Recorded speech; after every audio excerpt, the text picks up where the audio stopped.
ಈ ಕಾರ್ಯಕ್ರಮದ ಪ್ರಾಯೋಜಕರು ನಿಮ್ಮ ಆರೋಗ್ಯದ ಬಗ್ಗೆ ಕಾಳಜಿ ಹೊಂದಿರುವ ಅತ್ಯುತ್ತಮ ಗುಣಮಟ್ಟದ ಮಸಾಲೆಗಳು SK Hind food products. Eat healthy, stay healthy. ದೇಹಕ್ಕೆ ಆರೋಗ್ಯ, ಮನಸ್ಸಿಗೆ ಉಲ್ಲಾಸ ನೀಡಬಲ್ಲ ಹನಾಪಾನೀಯಗಳು, ನೈಸರ್ಗಿಕ ಶಕ್ತಿ, ಸರಿ ಸಾಟಿ ಇಲ್ಲದ ರುಚಿ. ಪ್ರೈಮ್ ನ್ಯೂಸ್ಗೆ ಸ್ವಾಗತ. ನಾನು ಪವಿತ್ರ ಗೌಡ. ಮೊದಲಿಗೆ ಹೆಡ್ಲೈನ್ಸ್. ಕುಮಾರಸ್ವಾಮಿ ಅವರು ರಾಮನಗರ ಜಿಲ್ಲೆ ಶಾಸಕರು. ಅವರು ಅಲ್ಲೇ ಗ್ರಾಮಾಂತರ ಕ್ಷೇತ್ರದಿಂದ ಸ್ಪರ್ಧಿಸಬಹುದಿತ್ತು. ಆದರೆ ಸೋಲಿನ ಭಯದಿಂದ ಇಲ್ಲಿಗೆ ಬಂದು ಎನ್ಡಿಎ ಅಭ್ಯರ್ಥಿಯಾಗಿ ಸ್ಪರ್ಧಿಸಿದ್ದಾರೆ ಎಂದ ಸಿಎಂ ಸಿದ್ದರಾಮಯ್ಯ. ರಾಷ್ಟ್ರಮಟ್ಟದಲ್ಲಿ 25 ಗ್ಯಾರಂಟಿಗಳನ್ನ ಕಾಂಗ್ರೆಸ್ ಜಾರಿಗೆ ತರಲಿದೆ. ಅಧಿಕಾರಕ್ಕೆ ಬಂದರೆ ಪಕ್ಷದ ನಾಯಕರಾಗಿರುವ ರಾಹುಲ್ ಗಾಂಧಿ ಅವರು ಅವೆಲ್ಲವನ್ನ ಜಾರಿಗೊಳಿಸಲು ಕಟಿಬದ್ಧರಾಗಿದ್ದಾರೆ. ಮಲ್ಲಿಕಾರ್ಜುನ್ ಖರ್ಗೆ ವಿಶ್ವಾಸ. ನಮ್ಮ ಬೆಂಬಲಿಗರ ಮೇಲೆ ಐಟಿ ಇಲಾಖೆ ದಾಳಿ ನಡೆಸುತ್ತಿದೆ. ಐಟಿ ಇಲಾಖೆ 3-4 ದಿನಗಳಿಂದ ಬಿಜೆಪಿಯ ಏಜೆಂಟರಂತೆ ವರ್ತಿಸುತ್ತಿದೆ. ಡಿಕೆ ಶಿವಕುಮಾರ್ ಹೇಳಿಕೆ. ತನ್ನ ಪ್ರಣಾಳಿಕೆಯಲ್ಲಿ ಅಲ್ಪಸಂಖ್ಯಾತರು ಎಂಬ ಪದವನ್ನ ಬರೆಯಲು ಬಿಜೆಪಿ ನಿರಾಕರಿಸಿದೆ. ಅದರ ಬದಲು ಅಂಚಿಗೆ ತಳ್ಳಲ್ಪಟ್ಟವರು ಎಂದು ಬಳಸುತ್ತದೆ. ಅಸಾದುದ್ದೀನ್ ಓವೈಸಿ ಕಿಡಿ. ಬಿಜೆಪಿಯ ಚುನಾವಣಾ ಬಾಂಡ್ ವಿಶ್ವದ ಅತಿ ದೊಡ್ಡ ಹಗರಣ. ಗೂಂಡಾಗಳ ರೀತಿಯಲ್ಲಿ ಕೆಲವು ಉದ್ಯಮಿಗಳನ್ನ ಬೆದರಿಸಿ ಆಪ್ತ ವಸೂಲಿ ಮಾಡಲಾಗಿದೆ. ರಾಹುಲ್ ಗಾಂಧಿ ಬಿಜೆಪಿ ವಿರುದ್ಧ ವಾಗ್ದಾಳಿ. ಪೂರ್ವದಲ್ಲಿ ಸೂರ್ಯ ಹುಟ್ಟೋದು ಎಷ್ಟು ಸತ್ಯವೋ ಮಂಡ್ಯ ಲೋಕಸಭಾ ಕ್ಷೇತ್ರದಲ್ಲಿ ಕಾಂಗ್ರೆಸ್ ಗೆಲ್ಲುವುದು ಅಷ್ಟೇ ಸತ್ಯ ಎಂದು ಸಿಎಂ ಸಿದ್ದರಾಮಯ್ಯ ವಿಶ್ವಾಸವನ್ನು ವ್ಯಕ್ತಪಡಿಸಿದ್ದಾರೆ. ಮಂಡ್ಯದಲ್ಲಿ ನಡೆದ ಪ್ರಜಾಧ್ವನಿ 2 ಬೃಹತ್ ಸಾರ್ವಜನಿಕ ಸಮಾವೇಶದಲ್ಲಿ ನೆರೆದಿದ್ದ ಜನರನ್ನ ಉದ್ದೇಶಿಸಿ ಮಾತನಾಡಿದ ಅವರು, ಕುಮಾರಸ್ವಾಮಿ ಅವರು ರಾಮನಗರ ಜಿಲ್ಲಾ ಶಾಸಕರು. ಅವರು ಅಲ್ಲೇ ಗ್ರಾಮಾಂತರ ಕ್ಷೇತ್ರದಿಂದ ಸ್ಪರ್ಧಿಸಬಹುದಿತ್ತು.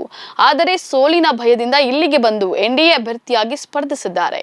ನಮ್ಮ ಈ ಕಾರ್ಯಕ್ರಮಕ್ಕೆ ವ್ಯಕ್ತವಾಗಿರುವ ಅಭೂತಪೂರ್ವ ಸ್ಪಂದನೆಗೆ ಅವರನ್ನ ಸೋಲಿಸಲು ಮಂಡ್ಯ ಜಿಲ್ಲೆಯ ಜನತೆ ನಿರ್ಧರಿಸಿದ್ದಾರೆ ಎಂಬುದನ್ನ ಹೇಳ್ತಿದೆ. ಹೀಗಾಗಿ ಕುಮಾರಸ್ವಾಮಿಗೆ ಸೋಲು ಕಟ್ಟಿಟ್ಟ ಬುತ್ತಿ ಅಂತ ಹೇಳಿದ್ದಾರೆ.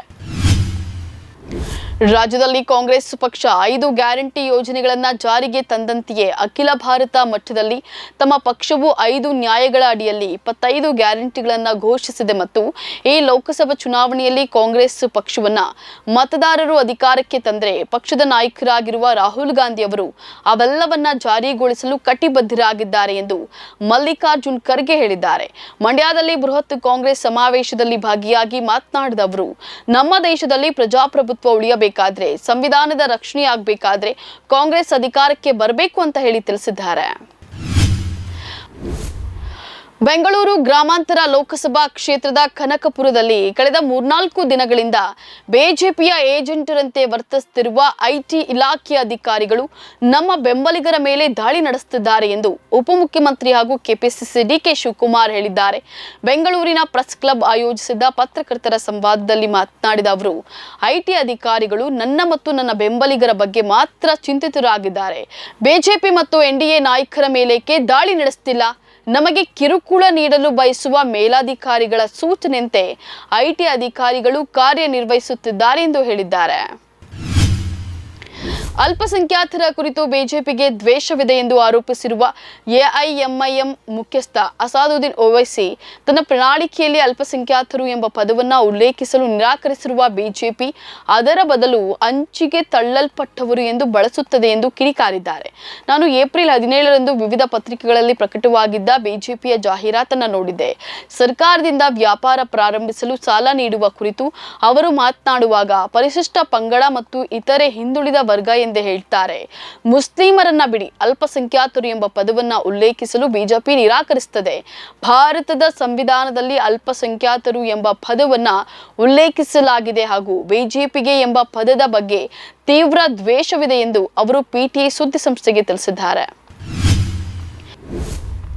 ಬಿಜೆಪಿಯ ಚುನಾವಣಾ ಬಾಂಡ್ ವಿಶ್ವದ ಅತ್ಯಂತ ದೊಡ್ಡ ಹಗರಣವಾಗಿದ್ದು ಗೂಂಡಾಗಳ ರೀತಿಯಲ್ಲಿ ಕೆಲವು ಉದ್ಯಮಿಗಳನ್ನ ಬೆದರಿಸಿ ಆಪ್ತ ವಸೂಲಿ ಮಾಡಲಾಗಿದೆ ಎಂದು ಕಾಂಗ್ರೆಸ್ ನಾಯಕ ರಾಹುಲ್ ಗಾಂಧಿ ಬಿಜೆಪಿ ವಿರುದ್ಧ ವಾಗ್ದಾಳಿಯನ್ನು ನಡೆಸಿದ್ದಾರೆ. ಮಂಡ್ಯ ವಿವಿ ಆವರಣದಲ್ಲಿ ಆಯೋಜಿಸಿದ್ದ ಕಾಂಗ್ರೆಸ್ ಚುನಾವಣಾ ಪ್ರಚಾರ ಸಭೆಯನ್ನು ಉದ್ದೇಶಿಸಿ ಮಾತನಾಡಿದ ಅವರು, ಎಡಿಐಟಿ, ಸಿಬಿಐನಂತಹ ಸಂಸ್ಥೆಗಳ ಬೆಟ್ಟು ಹೆದರಿಸಿ ಚುನಾವಣಾ ಬಾಂಡ್ ಮೂಲಕ ಕೋಟ್ಯಾಂತರ ರೂಪಾಯಿಗಳನ್ನ ಬಿಜೆಪಿ ವಸೂಲಿ ಮಾಡಿದೆ. ನ್ಯಾಯಾಲಯದ ಆದೇಶದಂತೆ ಚುನಾವಣಾ ಬಾಂಡ್ ಹಗರಣ ಕುರಿತಂತೆ ಪ್ರಧಾನಿ ನರೇಂದ್ರ ಮೋದಿ ಅವರು ಸುಮಾರು 1.5 ಗಂಟೆ ಸಮಜಾಯಿಷಿ ನೀಡುವ ವೇಳೆ ಅವರ ಕೈ ನಡುಗ್ತಿತ್ತು. ಇದನ್ನ ಜನರು ಗೂಗಲ್ನಲ್ಲಿ ನೋಡಬಹುದು ಅಂತ ಹೇಳಿದ್ದಾರೆ. ಇವೆಷ್ಟು ಈ ಕ್ಷಣದ ನ್ಯೂಸ್ ಅಪ್ಡೇಟ್ಸ್. ಸಮಾಜಕ್ಕಾಗಿ ನೋಡ್ತಾರೆ ಕನ್ನಡ 1 ನ್ಯೂಸ್. ನಮಸ್ಕಾರ.